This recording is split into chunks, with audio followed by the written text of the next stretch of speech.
Welcome, and be at ease, for tonight's story is the complete story of Ganesha, the elephant-headed lord of beginnings, told slowly, from the quiet garden where his mother made him, to the quiet mountain where all his tales come home to rest. There is nothing to follow closely. The story will carry itself, and it will wait for you however many times you drift away and return. If these stories help you rest, subscribing tells me to make more of them. The old books themselves say that this story has been told differently in every age of the world, and so no single telling is the only one. This is simply one gentle path through it. And now, as one telling has it, the story begins. High above the world, where the snow never melts and the stars come very close. In the time before time, in the high north of the world, there stood a mountain called Kailash, the Silver Mountain, and it rose above all the other mountains the way the moon rises above the lamps of a town.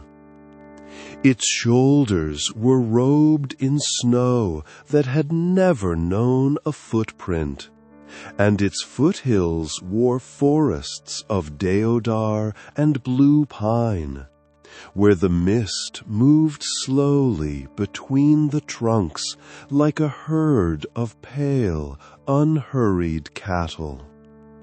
The rivers of the world were born on its slopes, slipping out from under the ice without any noise at all, finding their way downward through stone and moss, as though they had all the time that ever was. And they did have all the time that ever was, for on Kailash nothing hurried, and nothing had ever needed to. The mountain kept its own slow breath. On that mountain lived Shiva, the great ascetic of the Silver Mountain, the Lord of Stillness, who sat for ages with his eyes closed, while worlds rose and set around him like mornings. His hair was bound up like a dark river caught mid-fall. The young crescent moon rested there as a lamp rests in a niche, and about his neck lay old serpents who slept more than they woke. There was nothing in him of thrones or trumpets. His palace was the open slope, his roof was the sky, and the beasts of the high places came and went around his stillness as though he were weather.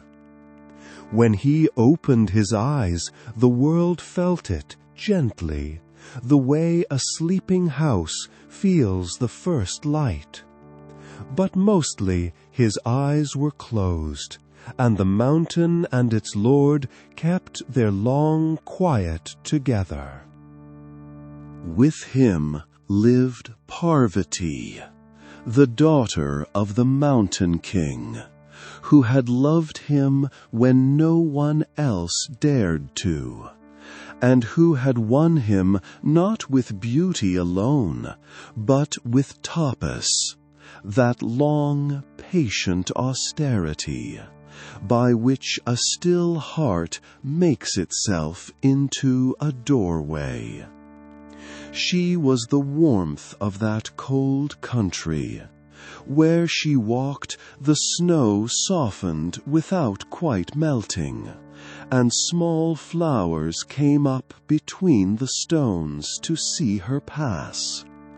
And the household of the mountain, the birds and the white bull and the wandering spirits of the high places, all turned toward her the way lamps lean toward a draught of sweet air. Her laughter was rare and low, like a bell heard across a valley at dusk. And the mountain, which loved silence, loved her sound more. Around the two of them gathered a strange and gentle household. There was Nandi, the white bull, most faithful of the household, who lay before the gate like a hill of warm snow, and watched the paths with patient eyes. There were the Ganas, the merry host of the mountain, odd-shaped and kindly spirits who drummed softly on winter evenings and fell asleep in heaps like puppies. Lamps were lit at nightfall along the terraces, small and warm under the enormous stars, and the smoke of cedar wood rose straight into the still air. It was a home in its wild high way, and like every home, it was shaped by the ones who kept it. Yet, in the middle of all that fullness, a quiet wish had come to live in Parvati's heart, and it grew there slowly, the way a spring grows under snow. Shiva belonged to his stillness, and the household belonged to Shiva, and even Nandi, the white bull, kept the gate first of all for his lord.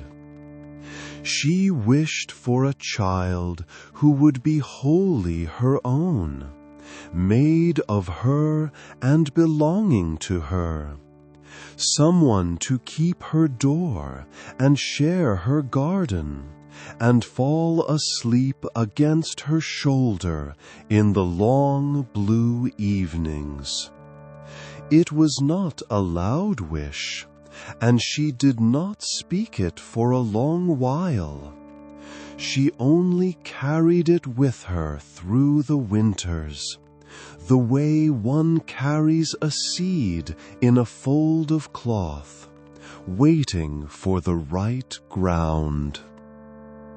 And so it was that one morning, in the season when the light comes back to the high country, Parvati went alone to her bathing place, a pool among the deodars, where the water was warmed by hidden springs, and the steam drifted up through the cold air in slow ribbons. She had anointed herself, as was her custom, with fine pastes of turmeric and sandalwood and sweet oils, golden and fragrant. And when she had bathed, she gathered the soft paste from her own skin, as one telling has it, and held it in her 2 hands. It was warm from her body, and it smelled of sandalwood and of her, and it was the color of lamplight. She looked at it for a long moment, and the wish that had lived so long in her heart came quietly forward. With her own hands, she began to shape it. She worked slowly, the way the rivers work, and under her fingers there came little arms, and little feet, and a small round belly, and a face whose closed eyes she smoothed with her thumbs as gently as one smooths the page of a beloved book. She made him sturdy and small, a boy built close to the earth, someone made for standing firmly in doorways and for being embraced. All the love that had waited in her went down her arms and into the work, and the forest around the pool grew very still to watch, and even the steam seemed to rise more slowly. When she had finished, she held the little figure against her heart. Then Parvati, who carried in herself the power that mothers the whole world, breathed upon the boy she had made, and the breath went into him the way dawn goes into a valley. The golden paste became warm skin, the small chest rose and fell and rose again, and the closed eyes opened and looked at her, and knew her at once, as though he had been looking at her from somewhere else all along. The first thing he ever saw was his mother's face, and the first thing he ever did was smile. She laughed her low laugh, and the pool and the pines heard it, and the mountain heard it too. In that high, cold country, something entirely new had come into the world, and it was small, and it was hers. All that day she kept him beside her, and the garden of the mountain made room for him. She bathed him in the warm pool, and dried him in cloth softer than mist, and fed him sweet things, and told him the names of what he saw, deodar, and dove, and snow, and star, and he repeated them in a small voice that the birds leaned down to hear. He walked early as maid things do, planting his little feet with great seriousness, and he followed her along the terraces, holding the edge of her garment, and everything he passed seemed pleased with him. Nandi, the white bull, lowered his great head so the boy could touch the warm curve of his horn. The lamps were lit early that evening, for the household kept finding reasons to come and look. When night settled at last over the silver mountain, Parvati sat in her garden with her son against her shoulder, and told him, in the voice mothers use when the words matter less than the warmth, that he was hers, made of her, and that no gift in all the worlds had ever pleased her more. The boy listened until listening turned softly into sleep, and his small breath joined the great slow breath of the mountain. Above them the stars came out in their thousands, unhurried, familiar, keeping their old watch over new things. The steam rose from the warm pool among the deodars. The rivers slipped away downhill without any noise at all, and the snow held the starlight gently, as it had always done. The mountain kept watch over the sleeping boy, and all was well, and all was still. You will remember the boy whom Parvati, the daughter of the mountain king, shaped with her own hands from the fragrant golden paste of her own skin, and how the first thing he ever saw was his mother's face, and how the mountain kept watch over his first sleep.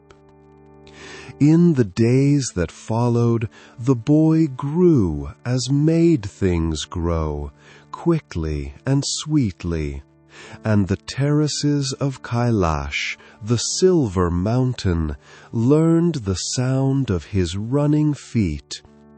And before one dark hour arrives, let it be said plainly, as the tellers have always said it, that the dark hour ends in joy, and the boy at the end of it is more beloved than ever. No harm outlasts this night. The story itself has promised. The boy's days were full in the way that small children's days are full, which is to say, full of enormous matters that the world calls little. He learned the paths of the garden and the names of the household, and he sat for hours beside Nandi, the white bull, most faithful of the household, learning from him the great art of lying still in the sun. He gathered pine cones as though they were treasures, and lined them along the terrace walls, and counted them wrongly, and was happy. The Ganas, the merry host of the mountain, adored him, and let him command them in small games. And they marched for him solemnly around the warm pool, and fell over on purpose to hear him laugh. In the evenings he leaned against his mother while she combed his hair, and the lamps burned low, and the mountain breathed its slow breath around them. He was the youngest thing in that ancient place, and the ancient place was glad of him. Now it happened, on a morning of pale winter sun, that Parvati wished to bathe long and undisturbed in the warm pool among the deodars, and she looked about for a keeper for her door. Nandi was faithful, but Nandi, like all the household, had belonged first to the Lord of the mountain since before the snows were laid down. It was then that her eyes came to rest on her son, sturdy and small and entirely her own, and her heart settled like a bird coming to its branch.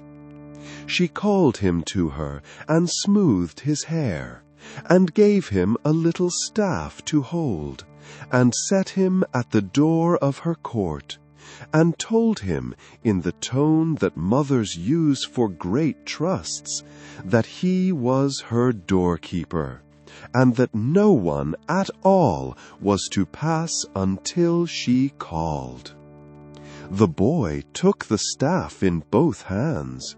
He stood in the middle of the doorway, with his feet planted wide, and his chin lifted, and his whole small being arranged itself around the duty, like light around a lamp. The morning moved slowly, as mornings on the mountain did.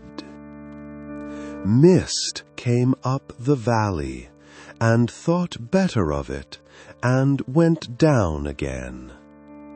The boy stood his post with enormous seriousness, saluting the birds as they passed, informing a curious mountain goat that no one at all was to enter. And the goat, being wise in the way of mountains, bowed its long face and went elsewhere. Within, the warm water held his mother, and the steam rose in slow ribbons through the cold air, and she was at peace.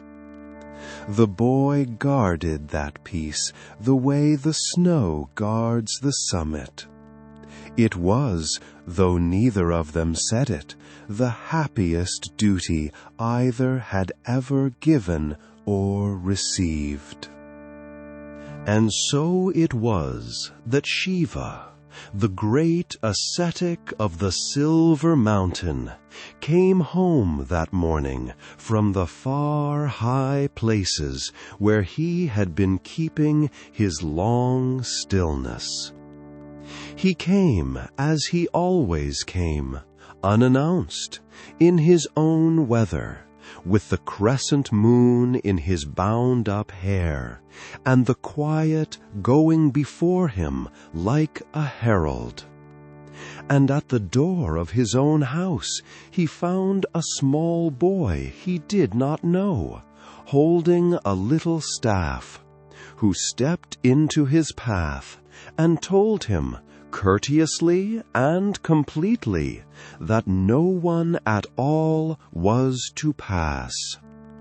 The lord of the mountain looked at the child with some wonder.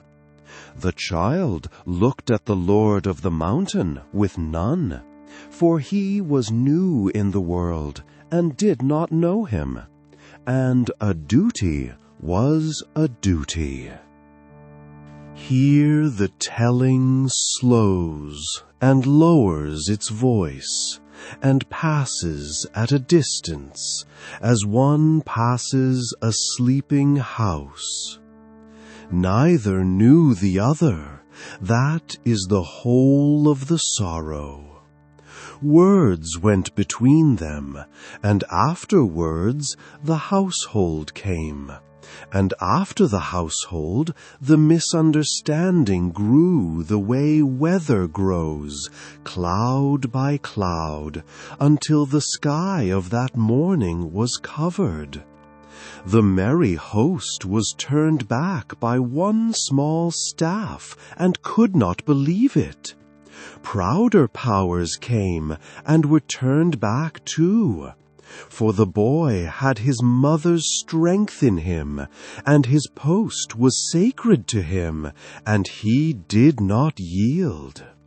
And at the last, in the way that storms end, there came one stroke, swift as a single dark wing, and the boy's watch ended, and his little staff lay on the stone. The story does not stay here. Even the oldest tellers, who have told this 10,000 times, touch this moment as briefly as a hand touches an ember, and move on toward the mending. The stillness that followed was like no stillness the mountain had ever kept. Then Parvati came forth and saw, and her grief rose over the high country like winter itself. The wind lay down. The rivers ran thin under their ice. The lamps of the household guttered, though no draught touched them. And the merry host wept openly on the terraces. And Nandi, the white bull, bowed his head to the ground and did not raise it. Her sorrow gathered such strength about it that the gods themselves felt the world tilt with it. For she was the mother of all that is, and a world in which her son could be lost was not a world that could go on unchanged. The old books say the very worlds held their breath. Whatever is true of worlds, the mountain certainly did. Very slow, soft, low, and even, with unhurried pauses at the end of every sentence. Keep the energy calm and soothing throughout. Then Shiva understood what house the boy had belonged to, and whose hands had made him, and something moved in the still Lord that had not moved in an age of ages. He came to Parvati not as a storm, but as a penitent, and the greatest of ascetics stood quiet before a mother's grief. And he made her a promise, in words the tellers keep simple, because simple words carry best across time. The boy would live. He would be restored before the night was out, made whole and made more than whole, and he would be honored afterward above all the shining host, so that no age of the world would ever forget him. The promise was spoken on the silver mountain, and the silver mountain has never let a promise fall. At once there was purpose where there had been only sorrow. Shiva called his swiftest companions to him, and gave them one clear instruction, as one telling has it, and the instruction was this: go north into the deep forests of the night, and bring back the head of the first noble creature you find sleeping with its face toward the north, and let it be taken with honor and with gentleness, and let nothing be done in anger. The riders bowed and went, and the sound of their going faded quickly, the way hoofbeats fade into snow. Behind them the household began softly to hope. Lamps were trimmed and lit again all along the terraces, one by one, like the first stars coming back after a storm has passed. And so that long day folded itself away into evening, and the evening into night, and the house on the silver mountain kept its vigil in a hush that was no longer despair, only waiting. Parvati sat with the small, still form of her son gathered against her, as mothers sit, and Shiva stood beside her, near now, and the crescent moon in his hair gave its little light steadily, like a lamp in a niche that will not let itself go out.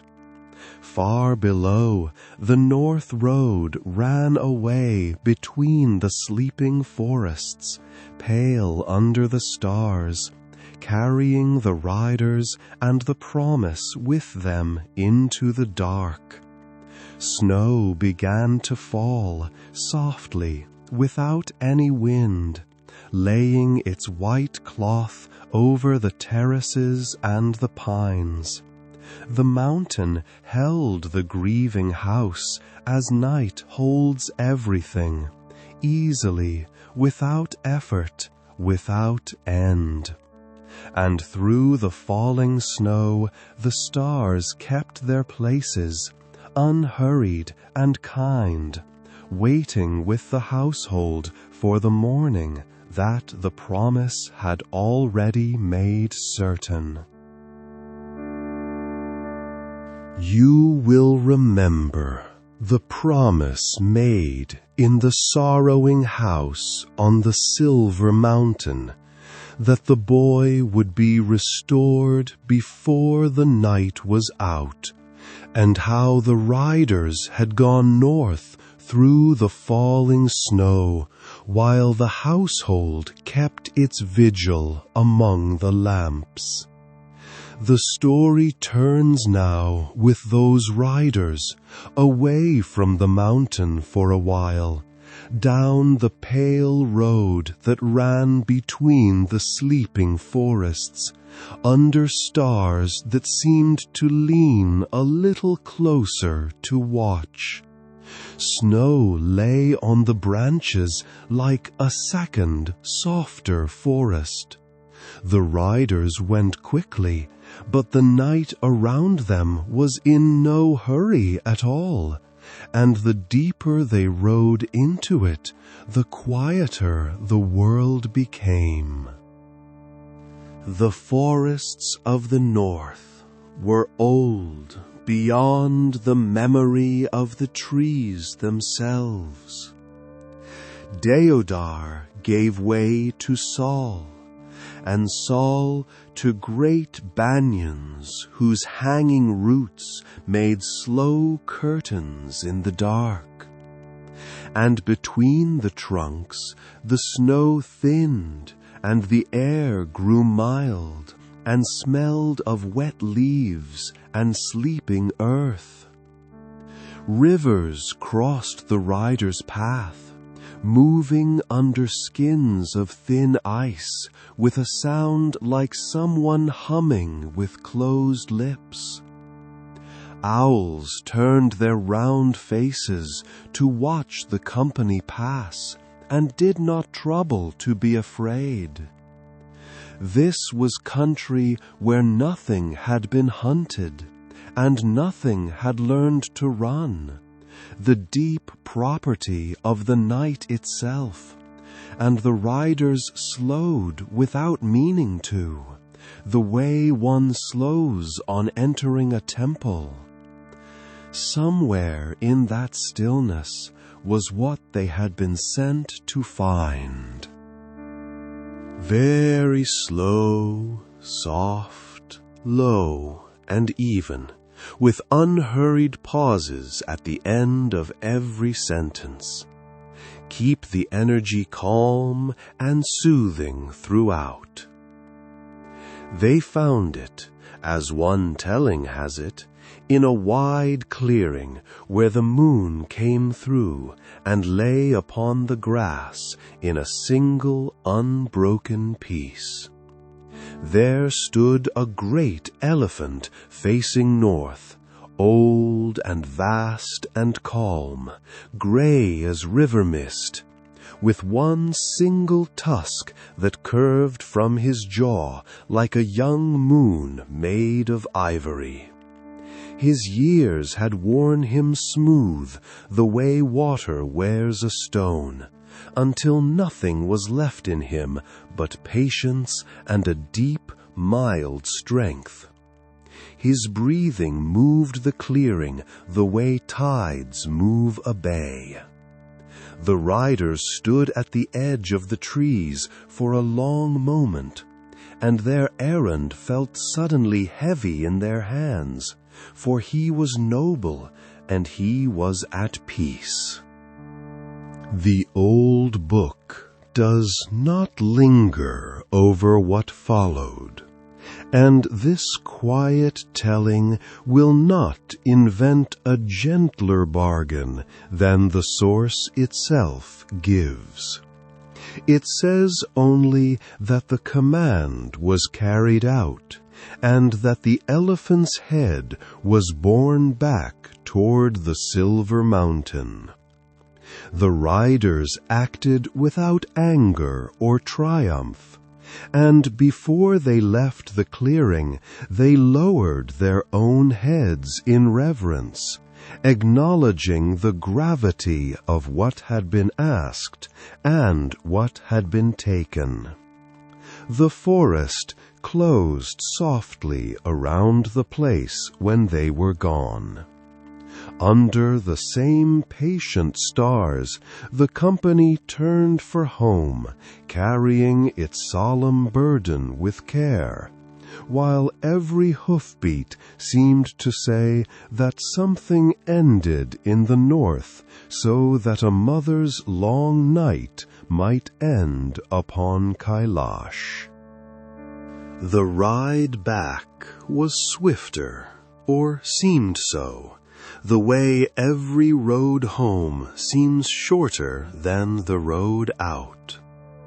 The forests let them pass and closed softly behind them, and the rivers hummed under their ice as before, and the owls turned their round faces to watch the company go the way they had watched it come, unafraid, incurious, keeping the accounts of the night.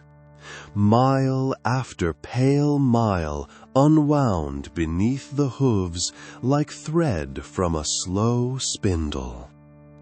Dawn was still far off when the riders came up the last white slopes of Kailash, and the household saw them from the terraces, and a murmur went through the merry host like wind through wheat.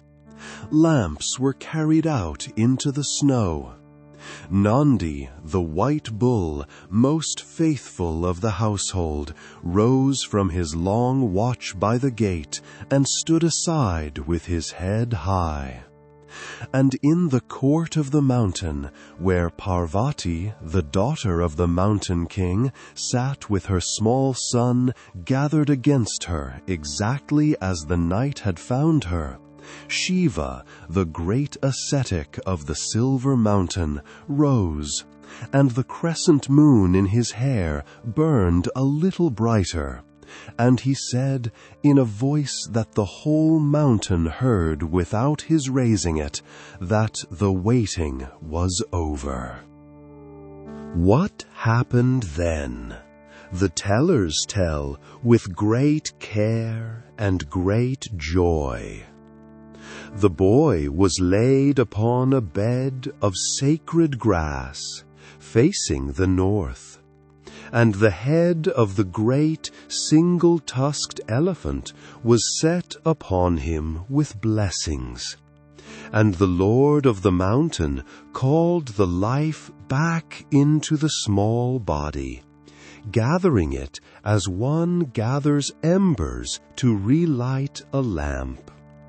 The gods themselves had come down through the dark to watch, and they stood about the court like a ring of quiet constellations. Brahma, the maker of worlds, and Vishnu, the preserver, who rests upon the ocean of milk, and Indra, the king of the heavens, and their light fell soft on the snow and made no shadows. Each laid a portion of grace upon the boy, as elders lay hands on a newborn. And in the deep of that night, on the silver mountain, the small chest rose, and fell, and rose again. The boy opened his eyes, and they were new eyes, small and dark and wise, set in the great gentle face of an elephant, with a trunk that curled uncertainly like a question, and one single tusk that caught the lamplight, The tusk of the old lord of the northern forest curved like a young moon. He blinked at the ring of shining gods without much interest, for he was looking for something else. He found her at once, and Parvati took her son into her arms, new face and all, and held him the way the earth holds its mountains, and wept the kind of tears that mend the one who weeps them. And the worlds, which had held their breath since the dark hour, all together breathed out. The snow went on falling, soft and unhurried. Grief left the mountain that night, the way mist leaves a valley, slowly and then entirely, and it never came back. And it must be said, for it is the loveliest part of this telling, that the new face was not a mark of what had been lost, but a gift twice over. The boy touched his trunk with his small hands and laughed, and his laugh was the same laugh, and his mother's heart, which had feared for one terrible day that she would never hear it again, learned it anew in a single moment. The great mild patience of the old elephant had come to him along with the head, and it settled over his child's brightness like snow over a warm hearth, so that he was at once the youngest and the oldest thing on the mountain.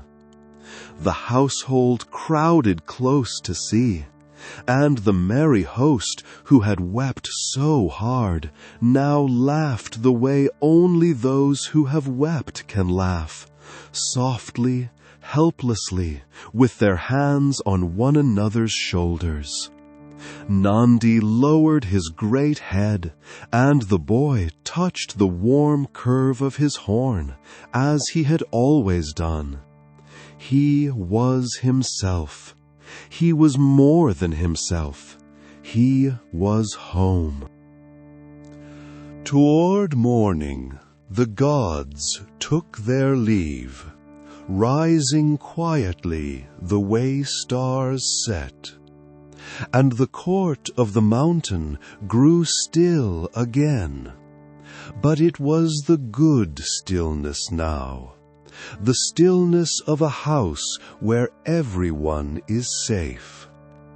Shiva stood a long while looking at the sleeping boy, and in his heart he formed a promise that would be spoken aloud when morning came, a promise that would change the boy's name and fortune, and the fortunes of all who bless beginnings.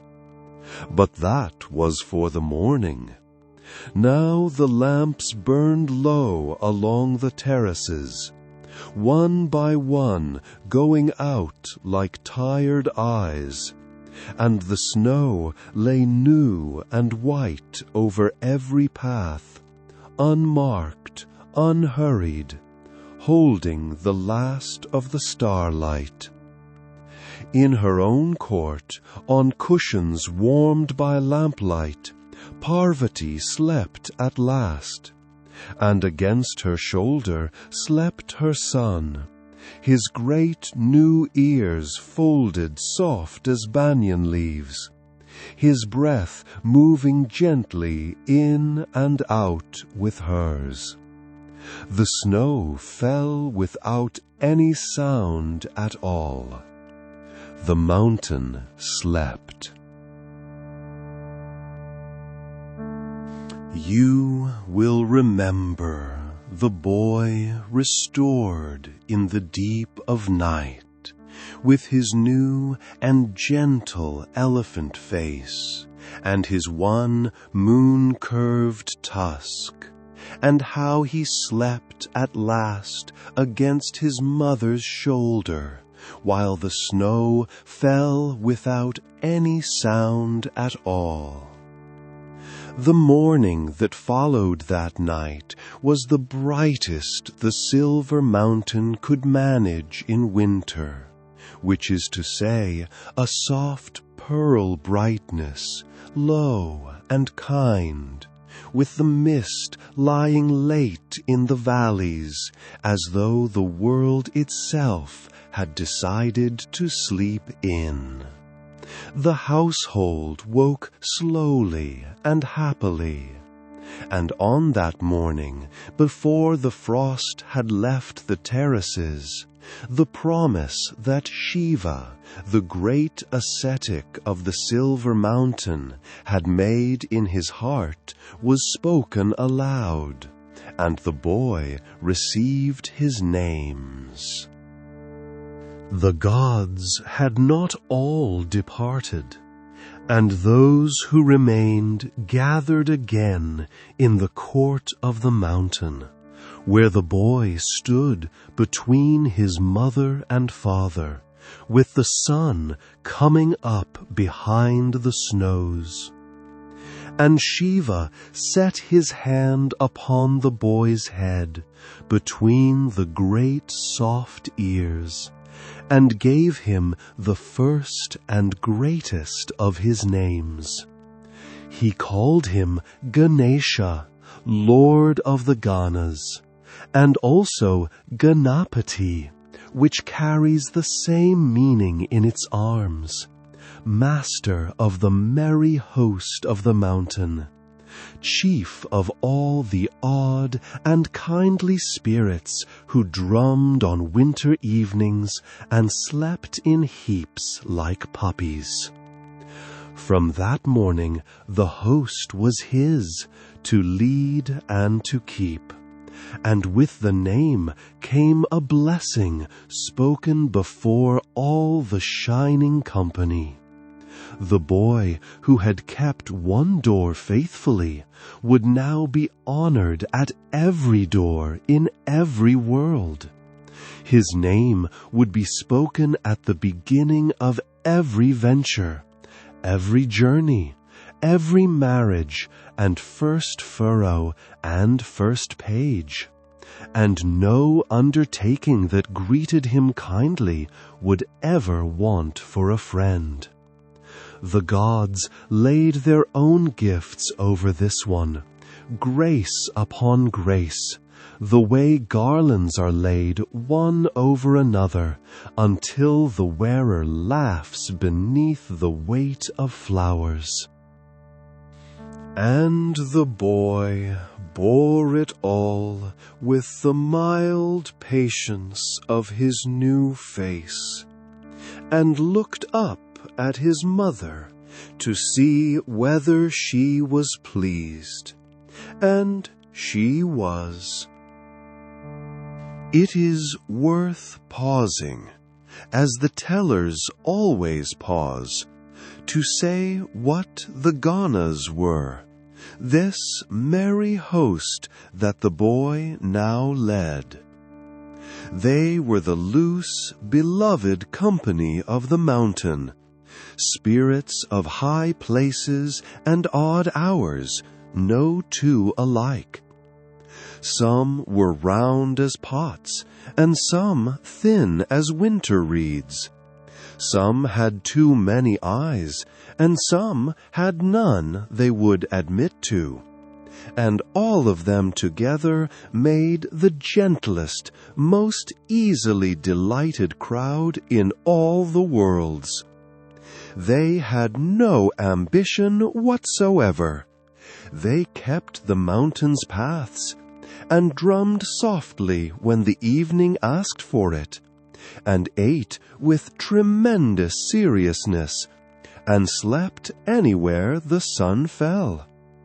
In summer they gathered berries in the high meadows, and lost most of them on the way home, and in winter they rolled snow into shapes that pleased no one but themselves, and were perfectly satisfied.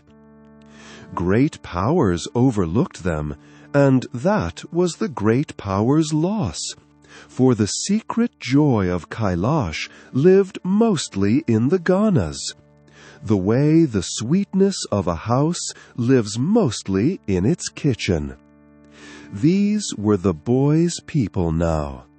It would be hard to invent a better match. He led them the way a good bell leads a herd, not by driving, but by being followed gladly. Under his lordship, which began before his head reached the knee of Nandi, the white bull, the host discovered that they liked having somewhere to be. He organized them into processions that went nowhere in particular, and arrived there happily. He heard their disputes, of which there were few, and settled them with sweets, of which there were many. He learned each of their names, and no one, not even the Ganas themselves, had ever troubled to learn all their names before, and this alone would have won him their hearts forever if he had not owned those already. When he walked the terraces in the evening, small and round and serious, with the whole odd host trailing him like the tail of a comfortable comet, the mountain seemed to hum with a contentment it had never quite held before. Even the Lord of Stillness was seen to watch and to smile. In that same season, the boy came to know his brother, Kartikeya, the bright commander of the armies of heaven, who rode a peacock the color of midnight and morning together, and moved through the world like a blade of light through water. Kartikeya was swiftness itself, radiant, spear-straight, made for the far and the high. And beside him his younger brother was round and slow, and close to the ground, and the two of them fitted together in the way that opposite things fit, like the sun and the moon sharing one sky. They were brothers before they were ever rivals, and the mountain was wide enough for the swift and the slow alike. Kartikeya taught the boy to name the stars, and the boy taught Kartikeya, who could cross the 3 worlds in a breath, how to sit entirely still while sweets were shared out. Each thought he had the better bargain. Both were right. So the days on Kailash arranged themselves into a shape that the household came to love, and the shape was ordinary, and its ordinariness was the wonder of it. In the mornings the boy sat by his mother while she taught him the old wisdom, slowly, the way honey pours in the cold, and his great ears, which could hear a lamp flicker, missed nothing. At midday he was with the host, presiding over their solemn nonsense with the gravity of a very young king.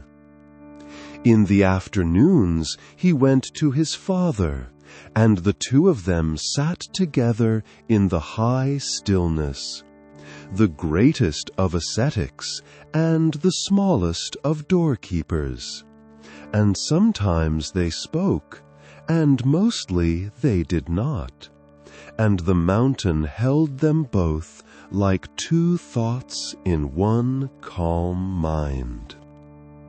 And in the evenings there was the terrace and the lamps, and Nandi's warm flank to lean against, and his mother's low laugh somewhere near, and drums played so softly they might have been the mountain's own pulse. The steam rose from the warm pool among the deodars, unhurried as ever, and the smoke of cedar wood went up straight into the still air. And the first stars found their old places one by one, like a household settling into familiar chairs.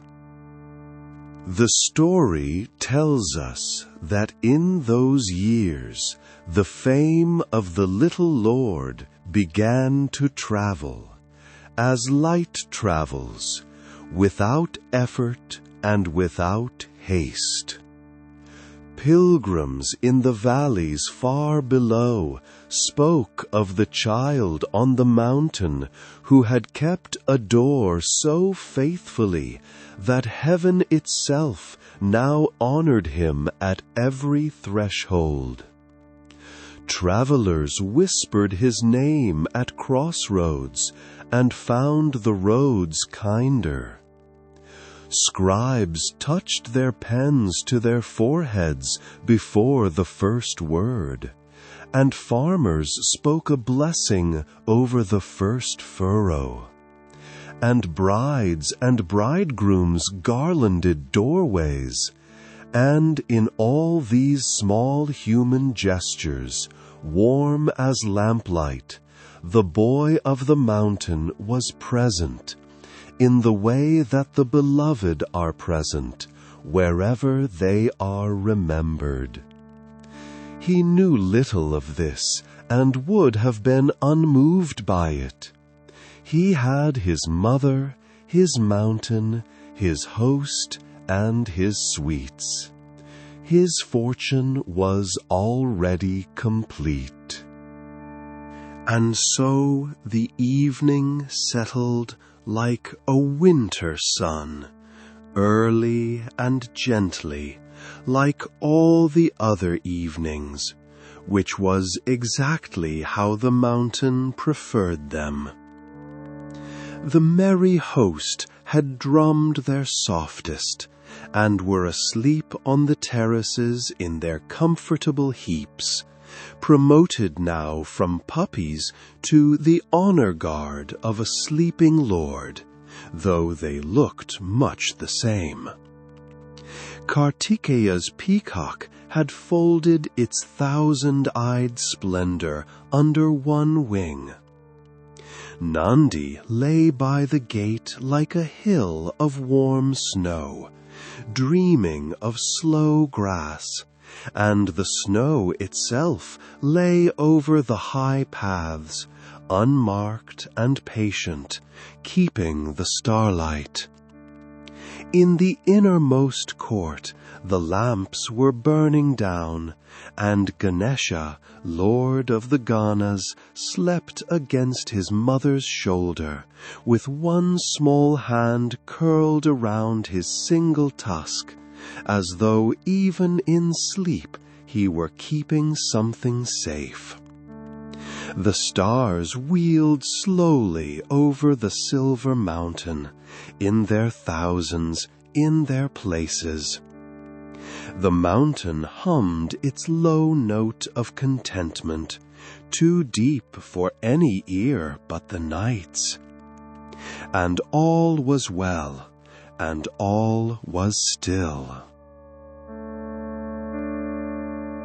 You will remember the two brothers of the silver mountain, Ganesha, lord of the Ganas, round and slow and close to the ground, and Kartikeya, the bright commander of the armies of heaven, swift as a blade of light, and how the two of them fitted together like the sun and the moon sharing one sky. For a long season their days ran side by side without a ripple. But the worlds are fond of questions, and one spring, when the snows were loosening and the rivers of the mountain had found their voices again, a question came up the long paths to Kailash and asked to be answered. It was a gentle question, as questions go. It only wanted to know which of the two brothers was first in wisdom. The question arrived, as one telling has it, in the keeping of the sage Narada, a wanderer between the worlds who loved, in the kindest possible way, to set interesting things in motion, and it arrived in the shape of a fruit. It was a single golden fruit from the orchards of heaven, the fruit of knowledge, small enough to sit in a child's palm and heavy with everything worth knowing, and it could not be divided, for wisdom shared by halves is wisdom lost. The household turned the matter over softly, the way one turns an interesting stone. Two brothers, one fruit. Even the merry host, who solved most questions by lying down until the questions left, could see that this one would need an answer. So the family gathered on the wide terrace in the loosening spring. Shiva, the great ascetic of the silver mountain, and Parvati, the daughter of the mountain king, seated together with the golden fruit between them, and their two sons before them, and the ganas arranged around the edges in a state of respectful disorder. And Shiva, smiling somewhere beneath his stillness, set the test that has been retold at every fireside since. Let each son circle the whole world, he said, the entire round of it, and return. And the first to complete the circle would be first in wisdom, and the fruit would be his. It was a race then. The peacock lifted its head. The mountain wind moved once across the terrace and settled again. And in one small round listener, a slow thought began, very quietly to smile. Kartikeya was away before the words had finished echoing, and the tellers give his flight its full glory, for it deserves it. The peacock rose off the terrace like a note struck from a bell, and brother and bird became a single bright arc over the shoulder of the mountain and were gone into the south. He crossed the plains where the great rivers braid themselves toward the sea, and the rivers looked up and shone. He passed over sleeping cities whose lamps were going out one by one, over deserts holding the day's warmth like bread fresh from the oven, over oceans where the whales rolled slowly in the dark, over forests breathing out their long green breath, over snowfields that returned his brightness softly like a mirror half asleep, and everywhere beneath him the world lay lovely and enormous and asleep. He flew the way he did everything, perfectly, and the stars leaned to watch him pass. It would take even him some while, for the world is the world. The story leaves him there a moment, a spark traveling the rim of the night, and returns to the terrace. For Ganesha had not moved. He stood where he had stood, small and round and thoughtful, with his great ears taking in the fading drumbeat of the peacock's wings. And he looked for a while at the path his brother had taken, and then for a longer while at his mother and his father, seated together with the golden fruit between them. And the thought that had begun at the back of him came forward, simple and complete, the way dawn comes. He was not swift, and he knew it. The far and the high belonged to his brother. But wisdom is mostly a matter of knowing where the center of things lies, and he had known that from the hour his eyes first opened, when the first thing he ever saw was his mother's face. So he folded his hands and bowed, and began at his own unhurried pace to walk.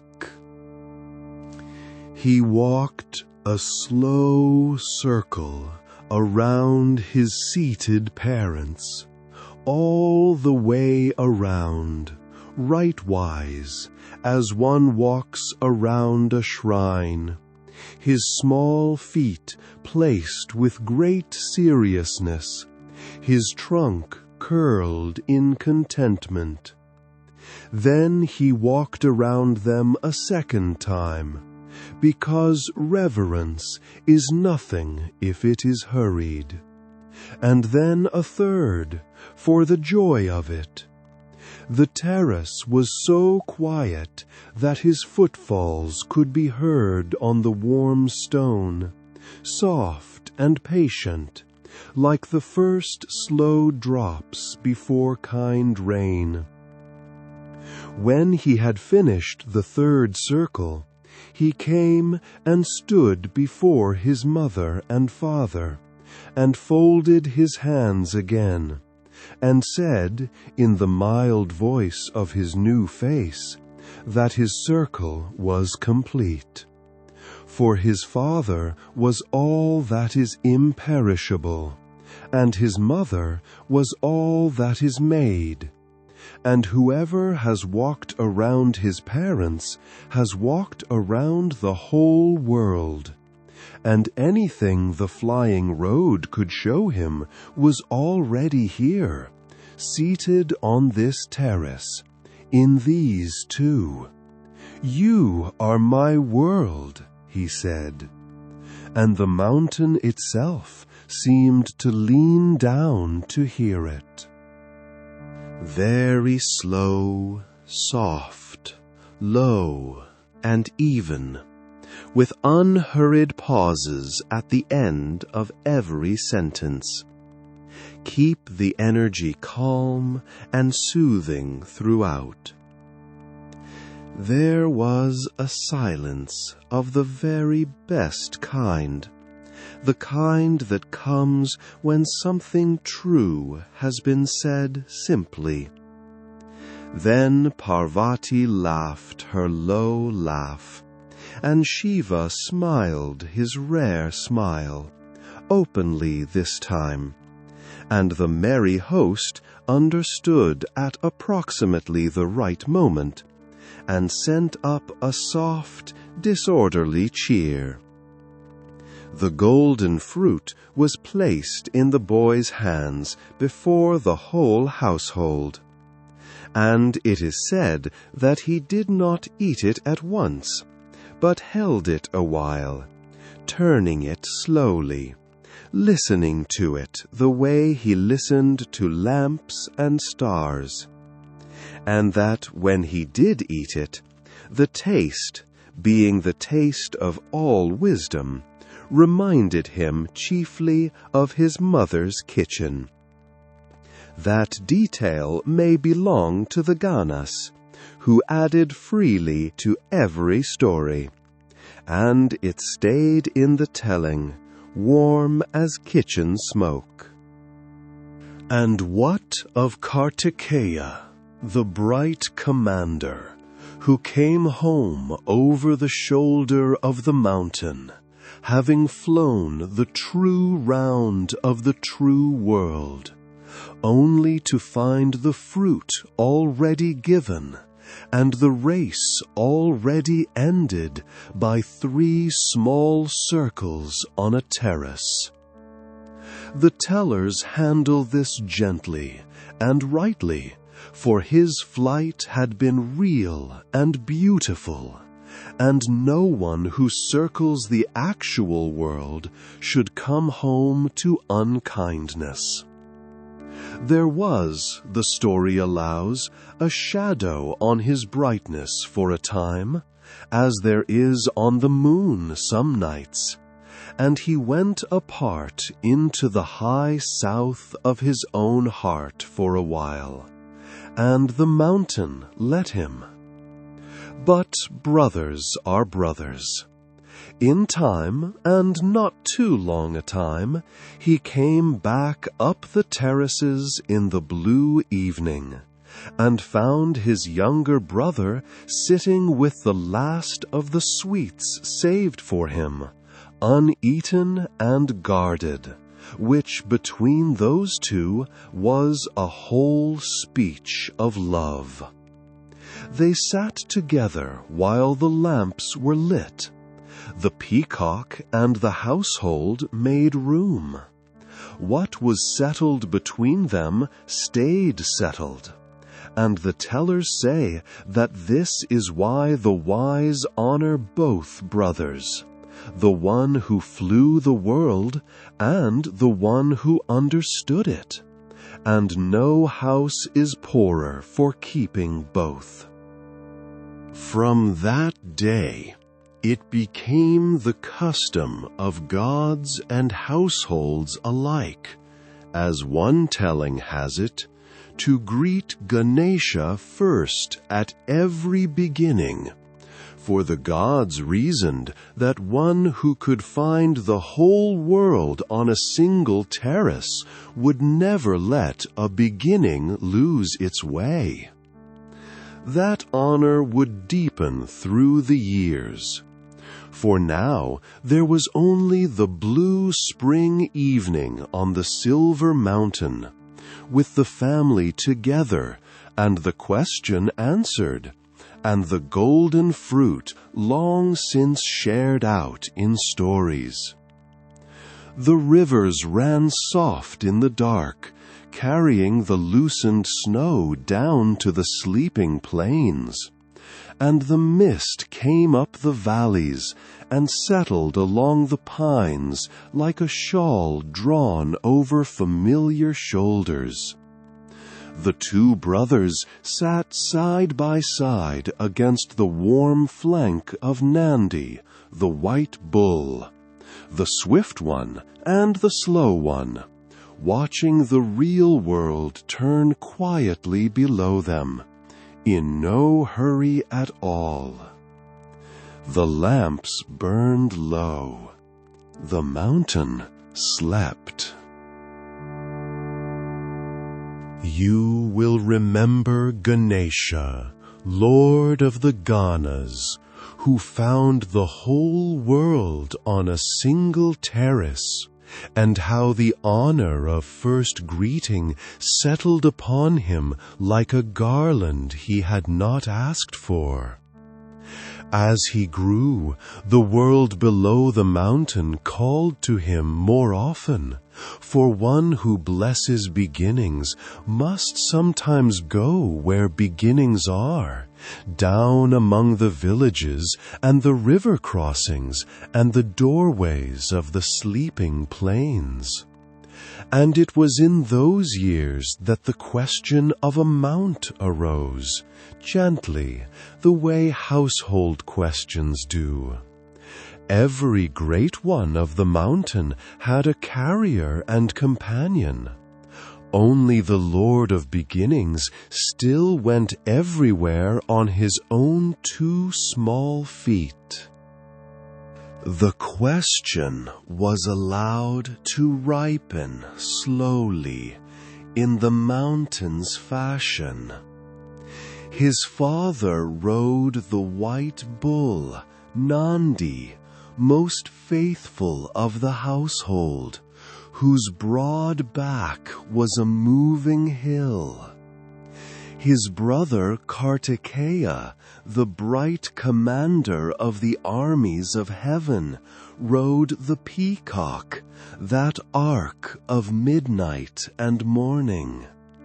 The lion belonged to the fierce aspect of his mother, and the elephants of the sky quarters carried the king of the heavens, and the swan bore the maker of worlds over the waters of the beginning. All the noble carriers, it seemed, were spoken for. The Ganas proposed themselves individually and in heaps, and were thanked and declined with great tenderness, for a lord can hardly ride his own household. So the matter waited, as good stories wait. And then, as one telling has it, the answer arrived at the foot of the mountain, and it was very small, and it was in trouble. The telling goes this way. There had been, in the courts of heaven, a musician of the celestial kind, a being of talent and self-regard in exactly unequal measure, who played beautifully and knew it too well. And one evening, crossing a gathering of sages with his head full of his own music, he had stepped carelessly, without seeing, without greeting, in the manner of those who believe the ground exists to be walked on, and the small exist to be overlooked. The sages were old, and their patience was old too. But even old patience keeps a boundary. Their word fell on him softly and completely, as such words do, and the shape it gave him was the shape of what he had overlooked, the smallest of walkers, a mouse, gray as dusk, near to the ground he had never once looked at. There was no thunder in it. There seldom is in the justice of the gentle. But the tellers are careful here, and their care is the heart of the matter. For the word that changed him was not a punishment that closes a door. It was a kindness wearing stern clothes. Be small, the sages had said in effect, until smallness has taught you what your splendor never could. And then let your smallness carry something greater than your splendor ever did. And so the mouse went out into the wide night, out of heaven and down the long slopes of the world, not knowing that his sentence had a golden hem to it. He was afraid of everything now, of owls and shadows and the sound of his own quick heart. He traveled by the edges of things as mice do, sleeping in the roots of old trees by day and crossing the open country under the kind cover of the dark. And by the roads that stories keep for such travelers, he came at last, small and gray and tired, to the foot of the silver mountain, where the lamps of the terraces glimmered far above him like a sky he could no longer reach. He climbed for many nights, resting in the warm crevices where the mountain's breath came through. And the mountain, which misses nothing that happens on its skin, let him climb. And on a certain evening, in the blue hour when the household was at its supper, the smallest of travelers crept at last onto the great terrace of Kailash, into the light of the lamps, into the largest company he had ever feared, and his courage, which had carried him up a mountain, spent its last coin all at once, and he froze where he stood.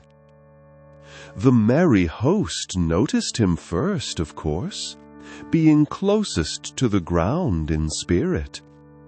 A hush went out in rings, and across that hush came Ganesha, the elephant-headed lord of beginnings, who had been keeping, as he kept at every meal, a little of the sweet aside, in case the evening should bring a guest.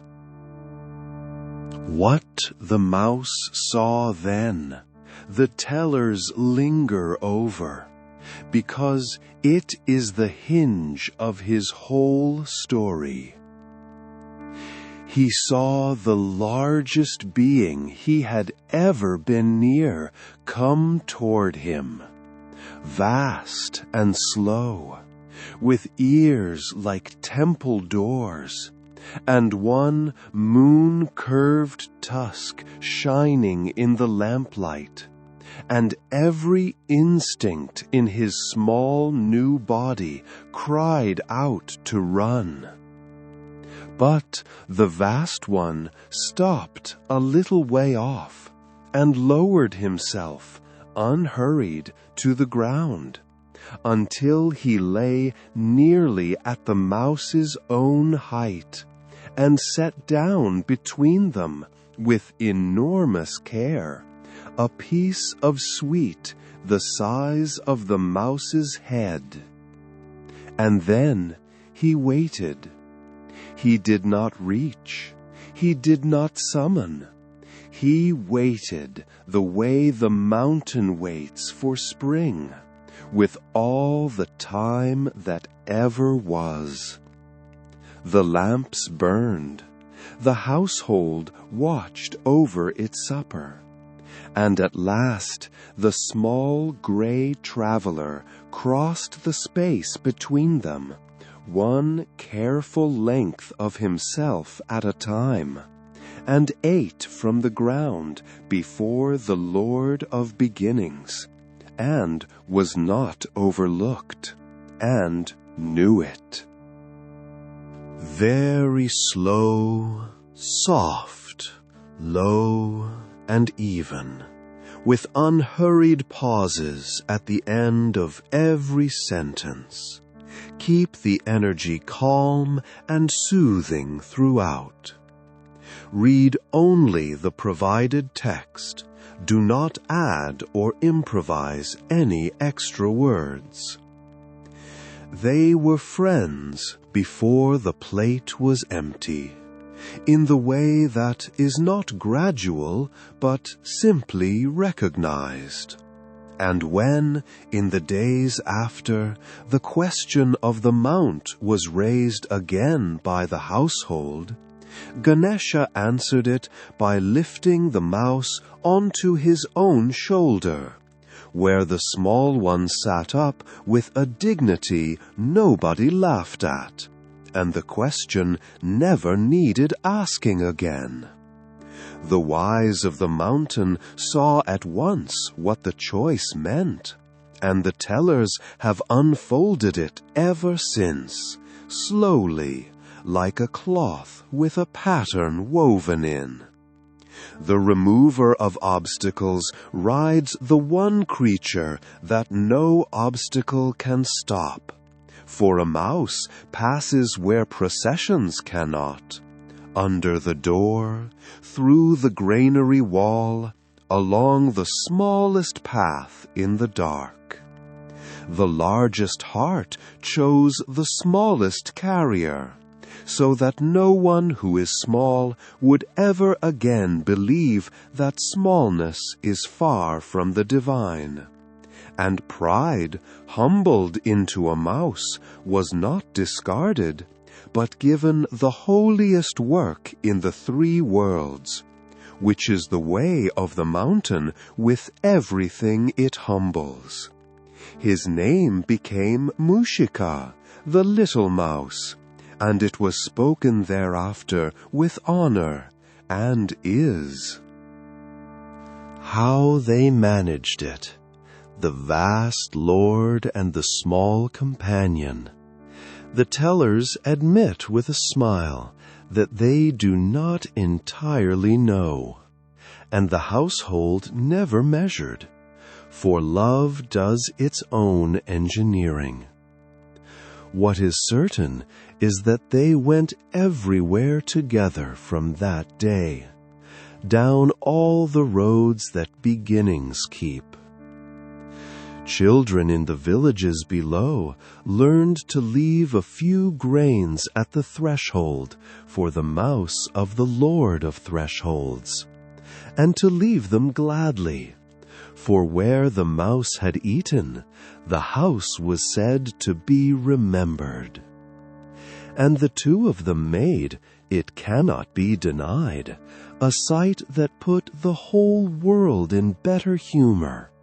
The mountain and the whisper, the temple and its smallest bell, riding together through the blue evenings with no hurry in them at all. Splendor had become service. It had never played so well. Very slow, soft, low, and even, with unhurried pauses at the end of every sentence. Keep the energy calm and soothing throughout. Read only the provided text. Do not add or improvise any extra words. The night settled on the terrace late when the lamps were low.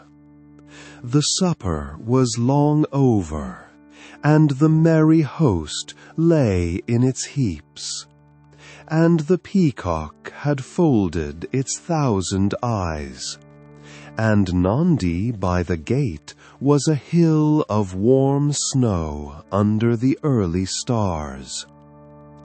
Ganesha, lord of the Ganas, sat leaning against the wall, heavy with the pleasant weight of the day, and in the crook of his great arm, in the warmest fold of the night, slept the small grey mouse, his companion, who had crossed heaven and a mountain to be exactly there.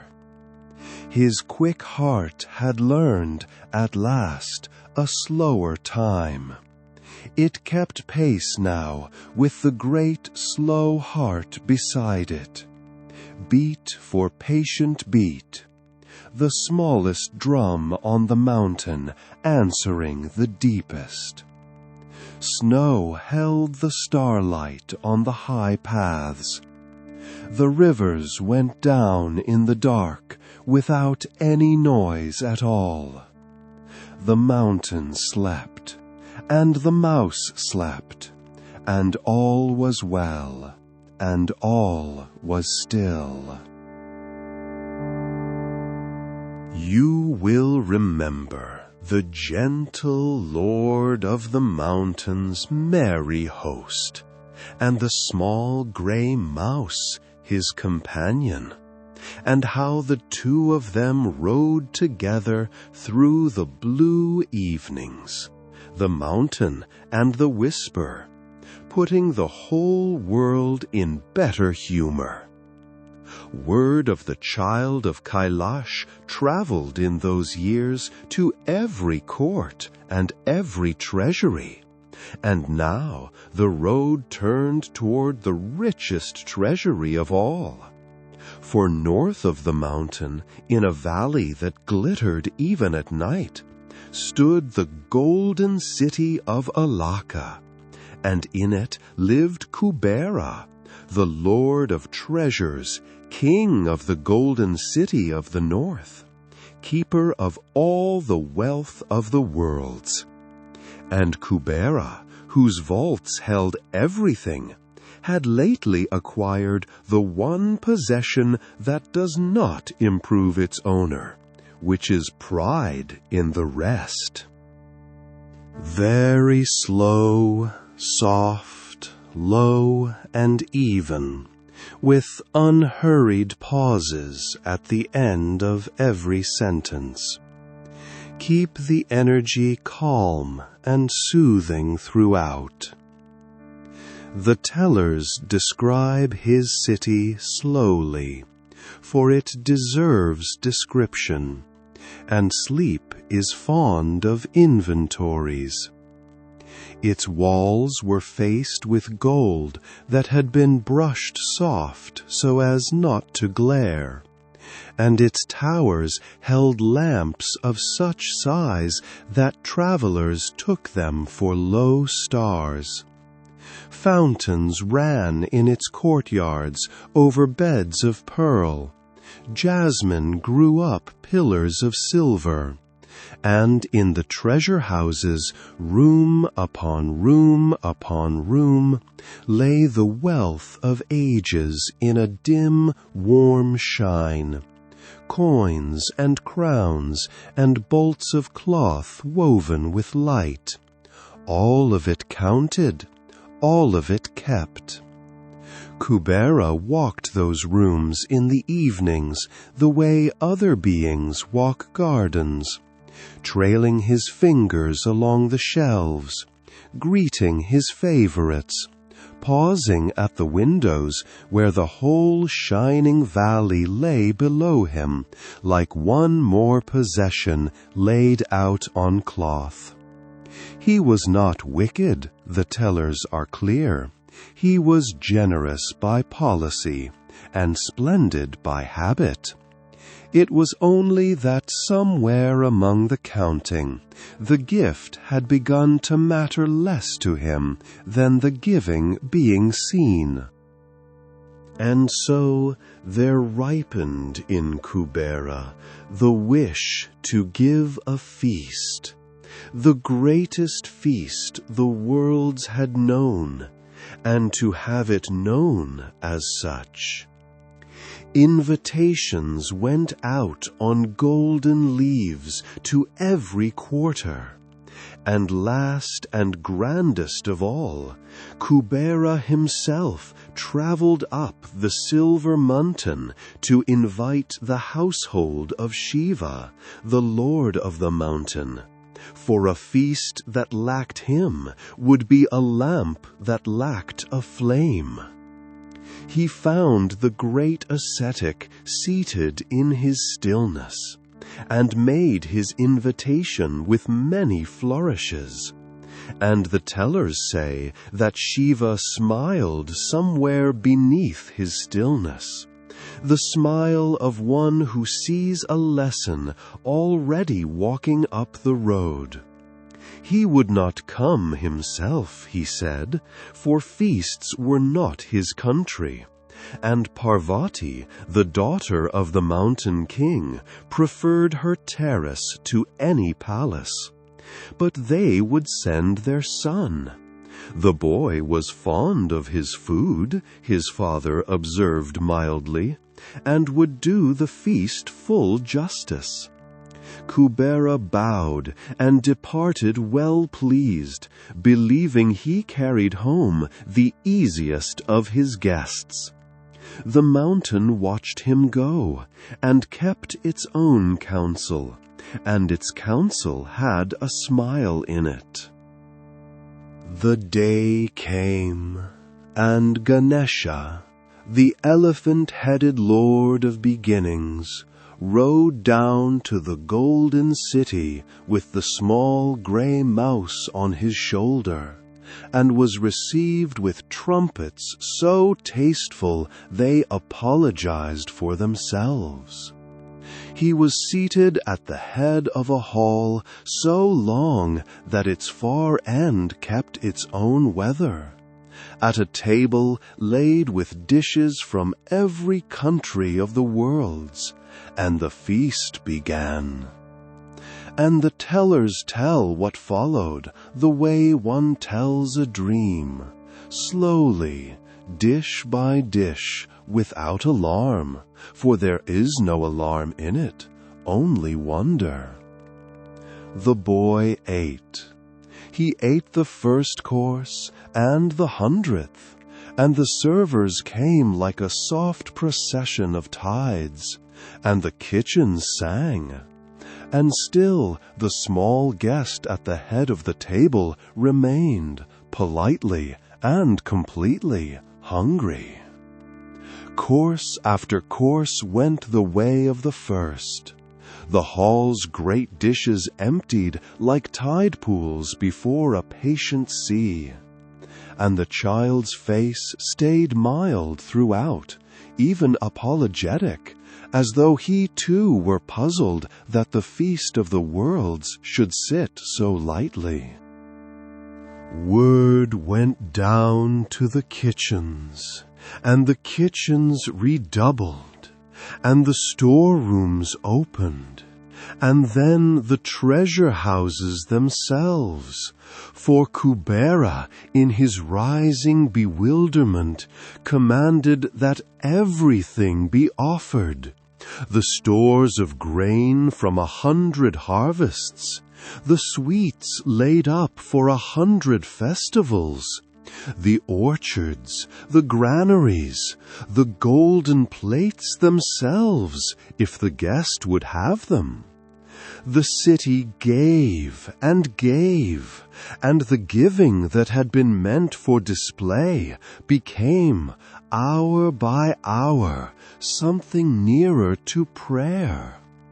Kubera stood at last beside his small guest, with his crown slightly askew, and his ledgers useless, the richest being in the 3 worlds, unable to fill 1 child. And the tellers pause here kindly to say what the reader of hearts already knows, that the hunger was never the boy's. It was the feast's own emptiness made visible. For food offered to be seen, giving, is bread with no salt in it, and no amount of it has ever fed anyone. It was the mouse, some tellings say, who whispered the way home. Others say Kubera himself, emptied of everything else, finally asked humbly, as one asks directions when truly lost, what would satisfy his guest. And the answer sent him back up the silver mountain that same night, no longer a host, but a pilgrim.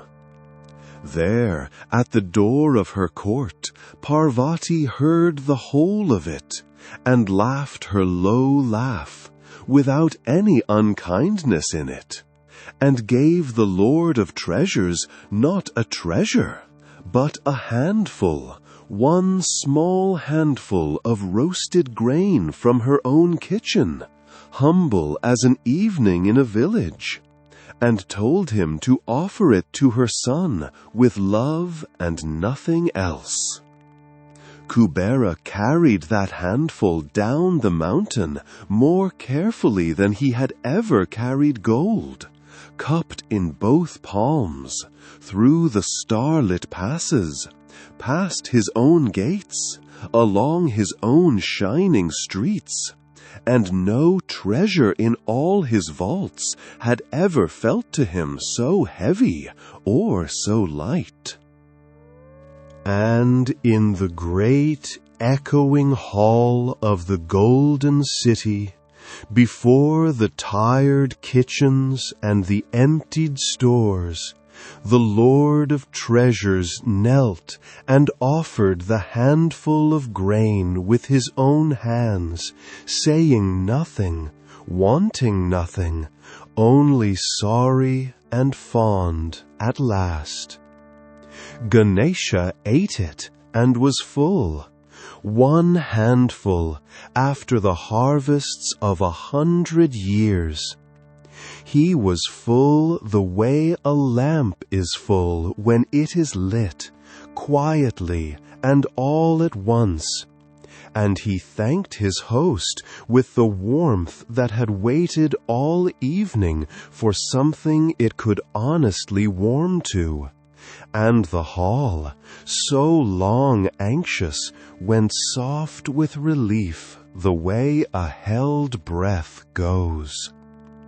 The tellers add, because the tellers were fed in that city too, that the feast then began again in earnest, and was the best in the memory of the worlds, since it now cost nothing but flour and joy. That may be the Ganesha embroidering again. It is kept anyway. Kubera was changed after that night, the story says, in the unhurried way that real change comes. His vaults stayed full, for wealth was his office, and there is no shame in an office well kept. But the counting loosened its hold on him, and his gifts went out thereafter quietly, unannounced, the way rivers leave a mountain. He came often to Kailash in the years that followed, and was welcome, and it was noticed that the Lord of Treasures liked best to sit at the plain end of the terrace, near the kitchen smoke, where the merry host shared out their sweets with tremendous seriousness, and nobody counted anything at all. Wealth had learned gentleness, which is the rarest of its ornaments. It wore it well. Late in the golden city, the guests were long departed, and the last plates had been rinsed and stacked in their sleepy hundreds.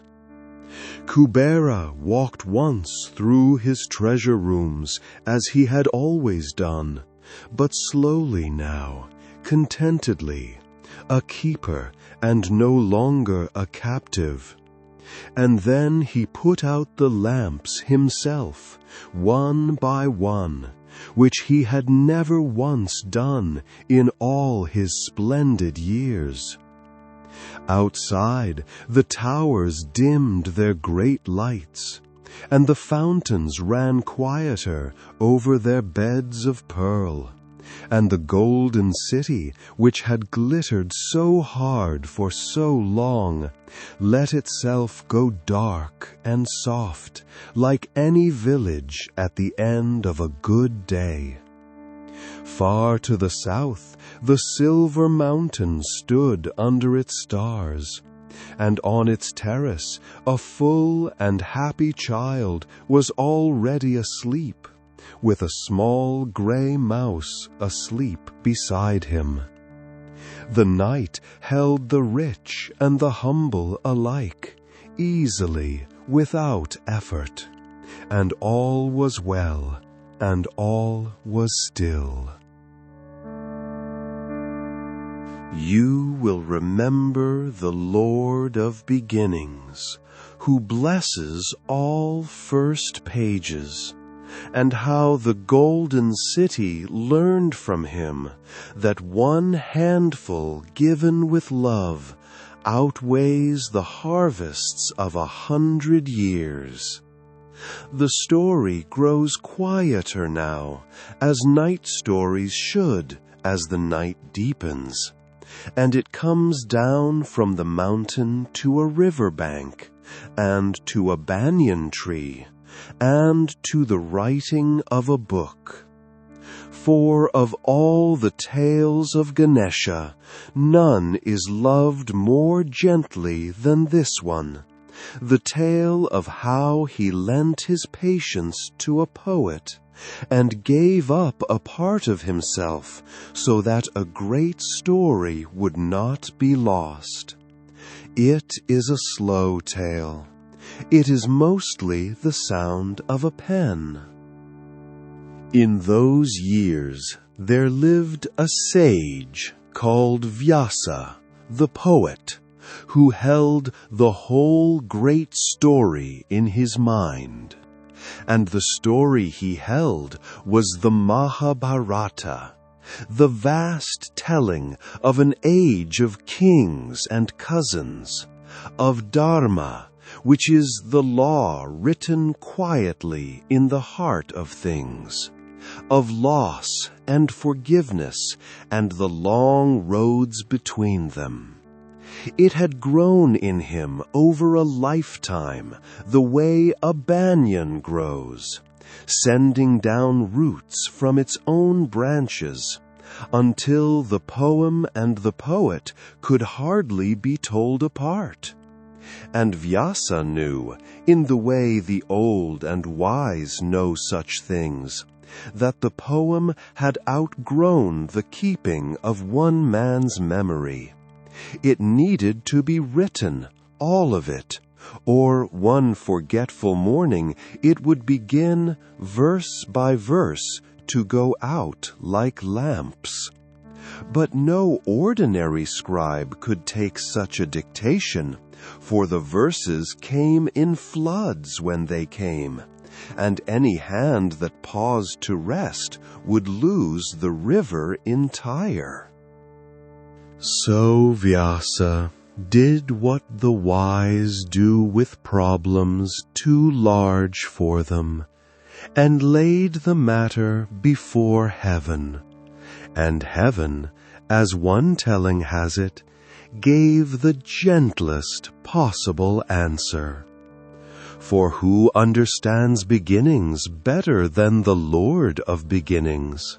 And who in the 3 worlds had patience broad enough for the longest of all poems, if not the elephant-headed son of the mountain, whose new face carried the old mild patience of the northern forests? The story tells us that Ganesha came down to the poet's riverbank willingly, glad of the errand, for he loved stories the way he loved sweets, as things made to be shared. They met beneath a great banyan, whose hanging roots made slow curtains around a floor of swept earth, with the river passing below in no hurry at all. And there the 2 of them made their famous pact, courteous as chess players, before a single word was written. Very slow, soft, low, and even, with unhurried pauses at the end of every sentence. Keep the energy calm and soothing throughout. Read only the provided text. Do not add or improvise any extra words. The poet's condition was this, that his scribe must never pause, for the verses would come as they came, in tides, and a resting pen would lose them. And the scribe's condition, given back with the mildest of smiles, was this, that he would write nothing he had not first understood, not one verse, not one word. For a story copied without understanding is a lamp carried by no one. The poet heard it and was glad, and the tellers say he was glad twice over, for he saw at once what the condition truly was. It was a kindness dressed as a bargain. Whenever the flood of verses ran ahead of the poet's own weaving, he had only to speak one verse with a knot in it, one verse folded deep, and the scribe, keeping his own rule, would lower his pen and think, and in the shelter of that thinking, the poet could compose the next 100 verses in peace. Each had given the other exactly the room he needed. That is how the wise bargain, said the tellers, each condition a gift with its face turned away. They began on a morning of mist, when the river wore its gray shawl, and the first birds were only clearing their throats, and the writing of the great poem is told in this telling as a long piece. The poet spoke slowly at first, the way rivers start from their glaciers, and the scribe wrote, and the verses went down onto palm leaves in a hand as round and unhurried as its maker, leaf after leaf, laid to dry in the shade like a harvest. The river turned below them. The banyan let down its slow roots. Season followed season around the two of them, mist and blossom and rain and the clear cold stars. And still the poem flowed, kings and forests and vows and consolations. And still the pen kept pace, pausing only where understanding asked it to, in the deep knotted verses, while the poet rested inside his own riddle, like a bird in a hedge. Herons stood in the shallows below them, thinking their long thoughts, and the evening lamps of a village across the water came and went with the months like a slow constellation of their own. Listeners gathered sometimes at the edge of the swept earth, and sat and drowsed and left quietly, carrying home more peace than they could account for. It was, said those who saw it, less like labor than like weather, a long, kind spell of it.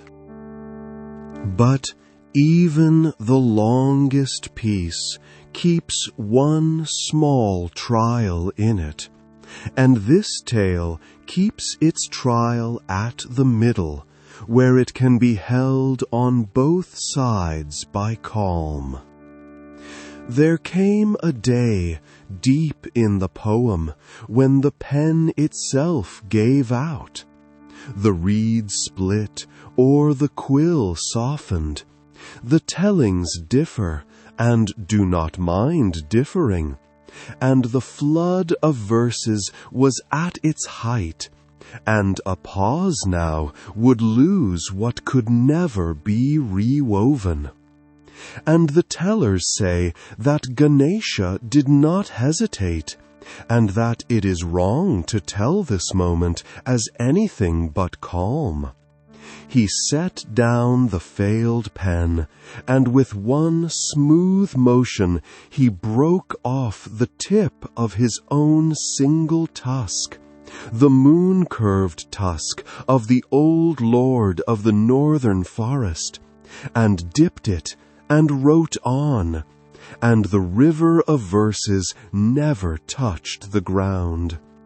One telling gives this reason, and it is the gentlest, and it is the one this story keeps.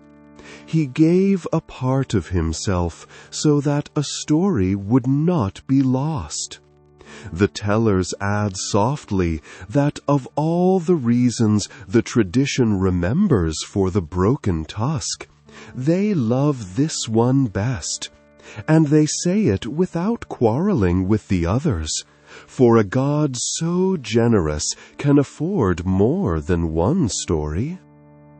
From that day he has been called, among his other names, Ekadanta, the single-tusked, and the wise say the name is not a record of what he lost, but of what he thought a story was worth. The writing went on, calmer than ever, the tusk pen moving over the palm leaves with a faint sound like a mouse in dry grass, at which the small gray mouse, his companion, who slept through most of literature in a fold of his master's garment, would half wake and approve and sleep again. And in time, in its own time, the great poem came to its end, as even the longest stories do, gently, the last verse spoken and understood and written, the last leaf laid in the shade to dry. The poet and the scribe sat quiet a long while then, two friends at the end of a long road, listening to the river say what rivers say, which is the oldest verse of all, and needs no scribe. There was nothing to add. 100,000 verses lay drying in the dark like a field under snow. And so the long night closed on the riverbank in the hour before dawn, the stillest shelf of the whole night. The banyan stood over its swept floor, holding its curtains of slow roots quite still. The palm leaves lay in their long rows, ink drying leaf by leaf, holding between them an entire age of the world, its kings asleep, its battles long over, its forgiveness complete. Vyasa, the poet, slept at last against the gray trunk, emptied and light, his lifetime's burden safely out of his keeping and into the world's.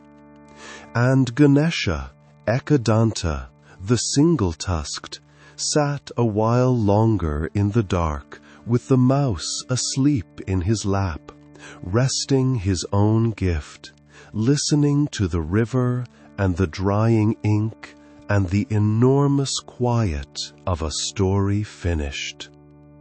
Mist came up from the water, soft as wool, and settled among the hanging roots, and stayed.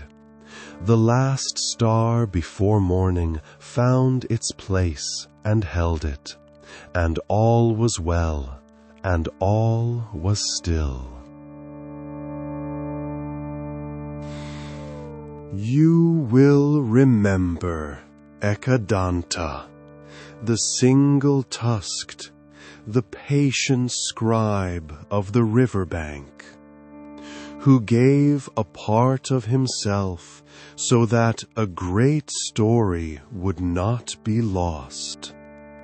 This tale is smaller than that one, and softer, and it smells of sweet rice and warm ghee, for it begins in a kitchen.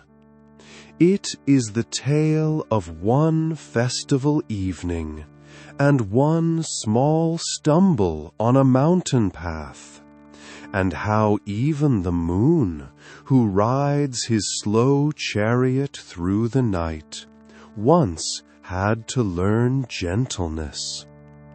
The tellers bring it out late in the evening, because it ends in forgiveness, and forgiveness brings every wandering heart to rest. There came, in the turning of the year, a festival evening sacred to the Lord of Beginnings, when the households of the worlds made him their offerings, and the offering he loved best, as everyone knew, was the Modaka, a sweet rice dumpling, round as the full moon, plump as contentment itself, filled with coconut and soft brown sugar, and steamed until it glowed. All that day, the kitchens of gods and villagers alike had breathed sweetness, steam at every window, banana leaves stacked like green plates, grandmothers presiding over the shaping with the gravity of high priests, and Ganesha, the elephant-headed Lord of Beginnings, went from household to household as the beloved do, receiving what was offered, blessing what was begun, and eating, it must be honestly said, with a devotion that matched the cooking. By the time the lamps were lit, he had done the festival full justice. He was full and happy and heavy in the way of festival evenings, and it was time to go home up the mountain paths, and the small gray mouse, his companion, bore him, as always, without complaint. The night was very fine.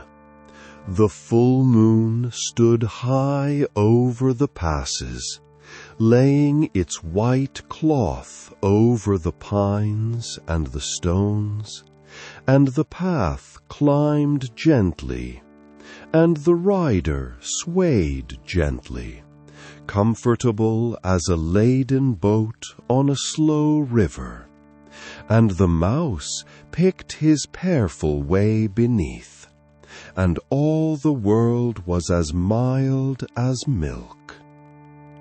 And then, as one telling has it, a small thing happened, the kind of small thing that happens on every path in every age. A serpent, out on its own quiet errand, crossed the way.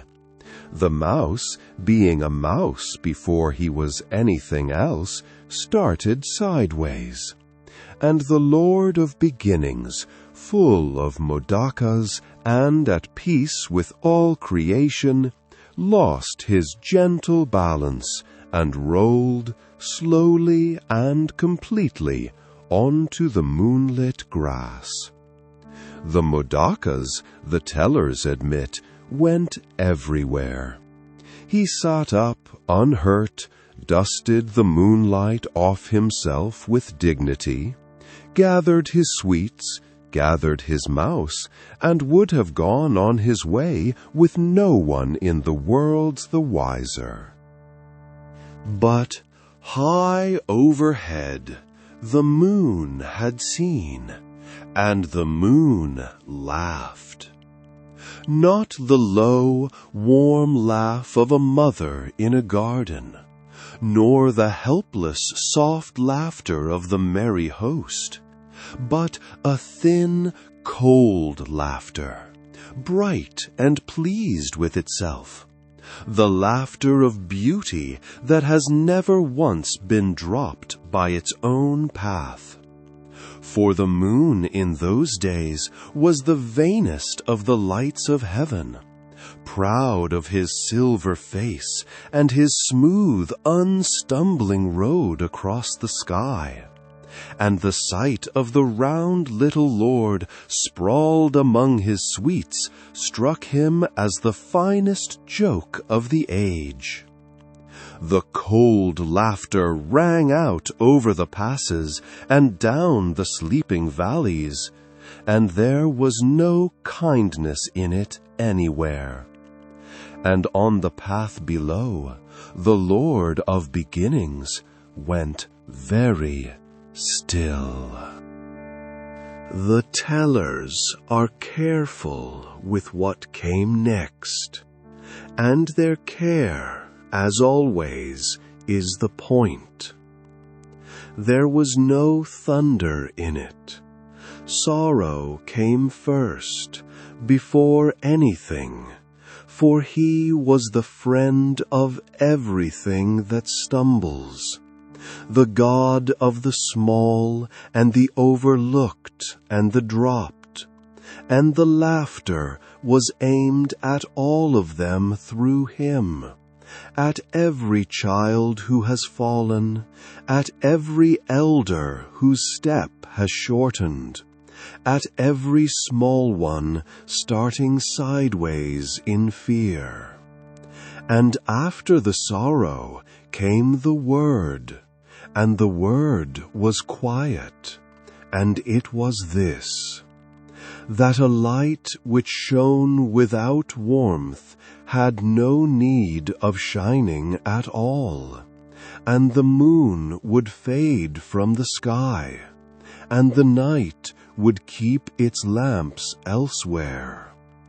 And the moon, hearing it, felt his silver begin to thin at the edges like ice in spring, and his laughter died in the high, cold air.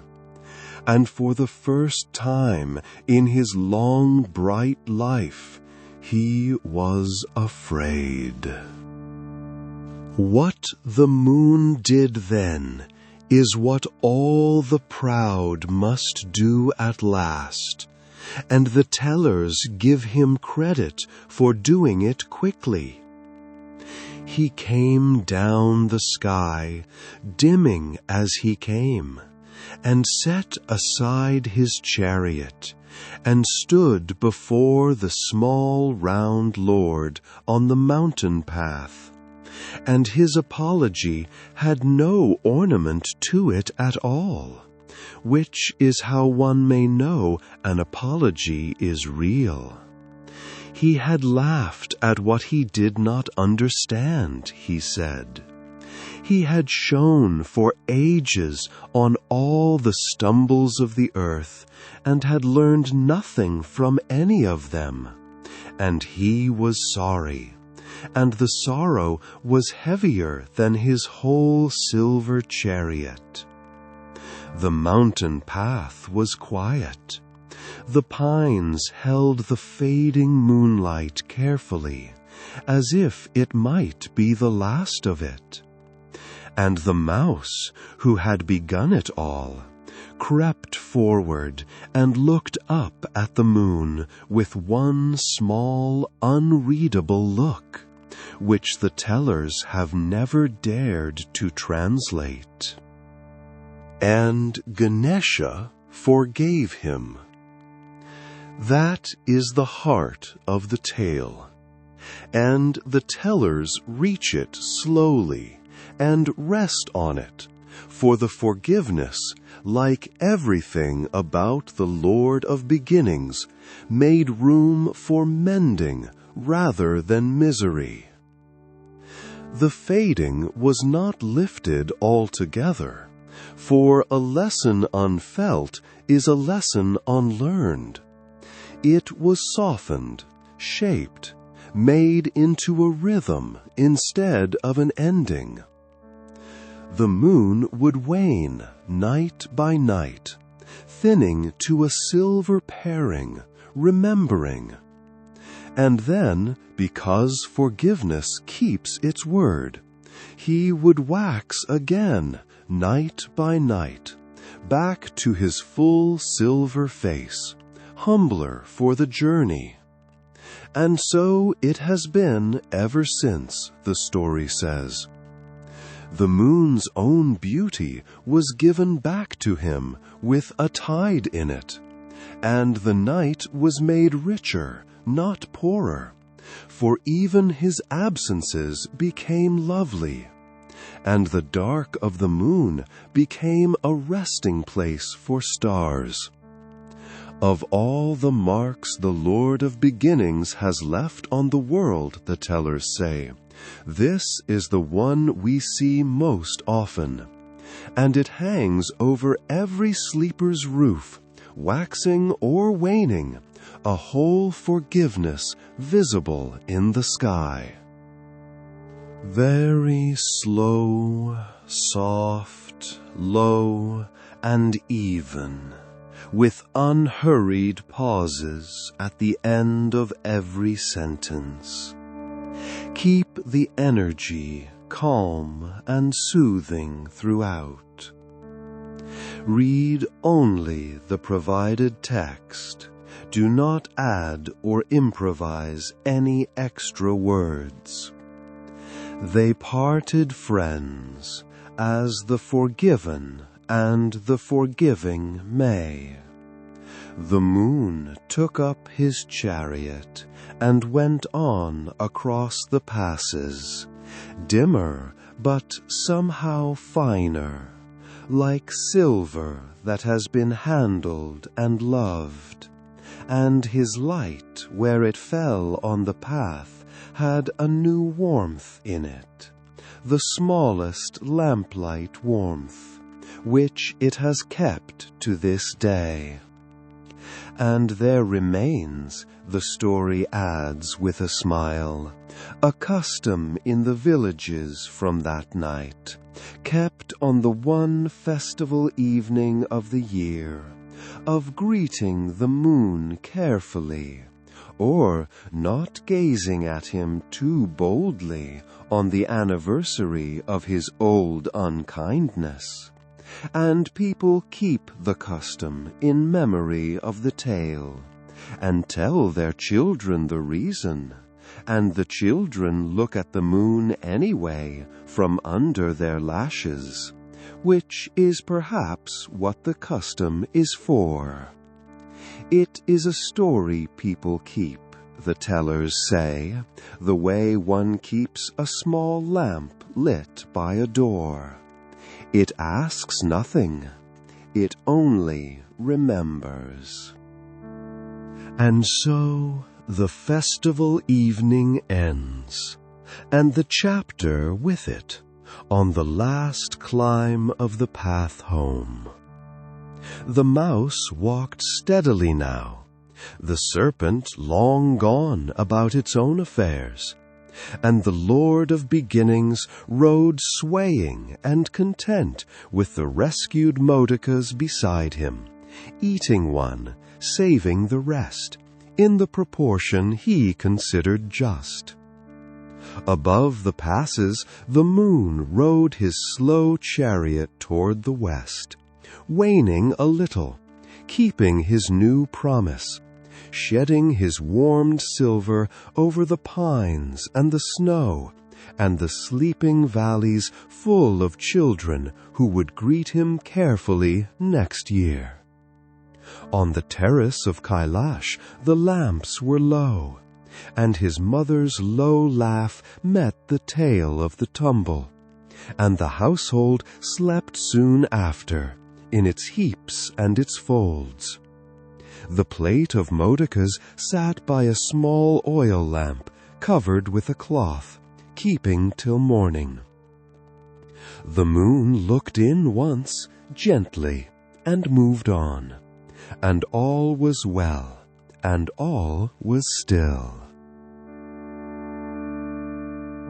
You will remember all the tales now, gathered like lamps along one long evening, the boy shaped by his mother's hands, the door faithfully kept, the gift from the north and the mending, the merry host, the circle walked around two seated parents, the small gray companion, the handful of grain that outweighed a feast, the tusk given for a story, the moon taught warmth. This final gathering of lamps does not add a new tale so much as it lets all of them settle, the way a house settles at night, beam by beam, into quiet. It is about the name he is called most often, in the most places, by the most voices. He is Vignaharta, the remover of obstacles. And this is what that gentle office means, and how the story comes home. The wise say that the worlds are made mostly of thresholds. There is the doorway of every house, and the gate of every village, and the first page of every book, and the first furrow of every field. There is the first step of every journey, and the first word of every letter, and the first lamp of every evening, and the morning threshold of every single day, over which everyone alive must step, whether they notice or not. And at every one of these, from the day of his naming on the silver mountain, Ganesha, the elephant-headed lord of beginnings, has been the one greeted first. Not because beginnings are dangerous, the tellers are careful to say, but because beginnings are tender, the way seedlings are tender, and it is good that the first face a new thing meets should be a kind one.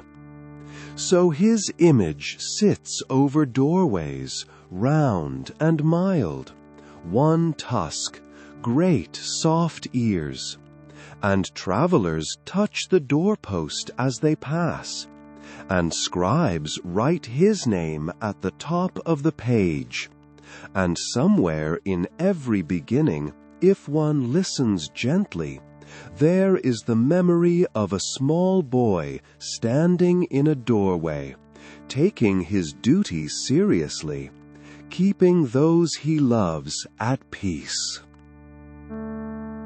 And what is it, people ask, that he removes, this remover of obstacles?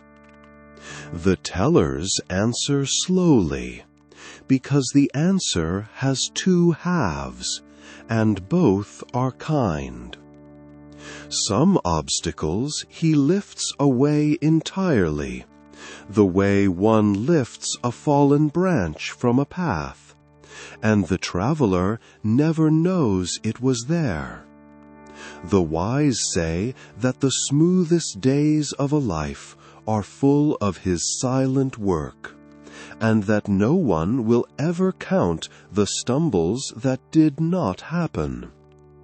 But some obstacles, the tellers say, he leaves in place, and simply walks beside the traveler toward them. For he knows, better than anyone in the 3 worlds, that some obstacles are doors that have not yet been understood. His own story says it plainly. The guarded door became his glory. The broken tusk became a pen. The proud musician's smallness became the holiest saddle in heaven. The moon's fading became the tide by which all sleepers tell the passing of the gentle nights. Nothing in his story was wasted, and this is his deepest office, the tellers say, not the clearing of every path, but the slow revealing that the path was never against the walker. And so his name is spoken at thresholds, not as a plea against the world, but as a greeting to it. The story tells us how the evenings go in the lands that keep his name. As the light lowers, the doorways are swept, and in the villages the marigold garlands over the lintels hold the last of the sun long after the sun is gone. The first lamp of the house is lit in the entrance, one small flame in a niche out of the wind, and it is his lamp, the beginning lamp, from which the other lamps of the house take their light one by one, the kitchen and the inner room and the sill of the sleeping child. The day's small offerings sit by the door, a few grains for a passing mouse, a sweet on a leaf, nothing grand, for he was never won by grandeur, as the Lord of treasures learned. He was won by a handful of roasted grain and his mother's love, and he has kept that price fixed forever, so that the poorest house in the world can afford him. And in the temples by the rivers the evening bells ring slow and far apart, and between their notes the water can be heard, going down to the sea in no hurry at all, past a banyan that once sheltered a poet, under a moon that waxes and wanes and remembers. And when the evenings are done, the story goes home at last, up the long paths to the silver mountain, which has been standing quietly at the back of every one of these tales, like a parent at the edge of a garden. Kailash had not changed, for it is not in the nature of that mountain to change. The snow still lay unmarked on the high shoulders, and the deodars still held the mist, and the rivers still slipped out from under the ice without any noise at all, going down to become the slow rivers of the plains, past the villages, past the lamplit doors. Nandi, the white bull, most faithful of the household, lay by the gate as he had lain since before the snows were laid down. The merry host drummed on winter evenings so softly now that those who heard it mistook it for their own hearts. and the household gathered as it had always gathered, in the blue hour, on the wide terrace under the first of the stars. They were all there, on the evening where this story chooses to end. Shiva, the great ascetic of the Silver Mountain, sat in his stillness, and the stillness had long since made room in itself for everything this story has told, for doorkeepers and elephants and mice and moons. Parvati, the daughter of the Mountain King, sat beside him with her low laugh near the surface, as it always was when her family was in one place. Kartikeya, the bright commander, was home from the far and the high, his peacock folded beside Nandi like a jewel beside a hill. The small grey mouse was asleep before supper was over, in the warmest fold of the night, as was his ancient right. And in the middle of them all sat Ganesha, lord of the Ganas, Ekadanta, Vignaharta, the remover of obstacles, the keeper of every threshold in the three worlds, who was also, and first, and always, a boy on a terrace, leaning against his mother's shoulder while the lamps burned low. For that is where every one of his roads has always led, the tellers say, and they say it in almost the same words every time, because the words have been worn smooth by love, like the doorpost under 10,000 hands. He circled the world once, long ago, in 3 slow steps, and he has never needed to circle it again, because he has never left its center. The center is a terrace on a silver mountain in the high north of the world, where the snow keeps the starlight, and the steam rises from a warm pool among the deodars, and a mother who once shaped a boy out of fragrance and wishing sits with that boy beside her, both of them older than the hills, and neither of them changed at all. Every threshold in the worlds opens, in the end, onto that terrace. Every first lamp is lit, in the end, from that lamp. So let the story fold itself closed, gently, where it began. The lamps along the terrace went out one by one, like tired eyes, and the merry host lay in its heaps, promoted long ago to an honor guard, and still looking exactly like puppies. The mist came up the valleys and settled along the pines. The rivers went down in the dark to the sleeping plains, past every quiet doorway with its ember of a lamp, carrying the mountain's blessing to the sea without any noise at all.